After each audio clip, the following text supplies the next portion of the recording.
আসসালামু আলাইকুম রহমতুল্লাহি ওয়া বারাকাতুহু। আমরা প্রতিনিয়ত অনেক কাজ করি, নিজের কাজ, অফিসের কাজ, সামাজিক কাজ, অনেক কাজ করি।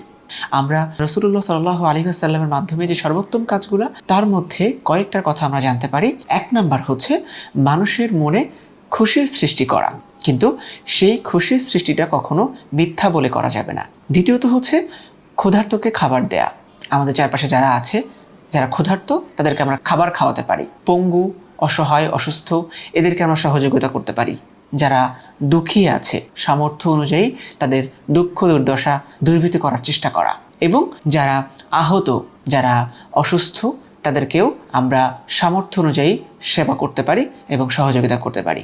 দৈনন্দিন আমাদের কাজের মধ্যে যদি আমরা এই সর্বোত্তম কাজগুলোকে যুক্ত করতে পারি, আমরা এর মধ্যে কোনো একটা কাজ আল্লাহর কবুলিয়ত পেতে পারি। আর আল্লাহর কবুলিয়ত পাওয়া মানে আমাদের জন্য অনেক বেশি কল্যাণকর। আল্লাহ পাক আমাদের সকল কাজগুলো কবুল করুক।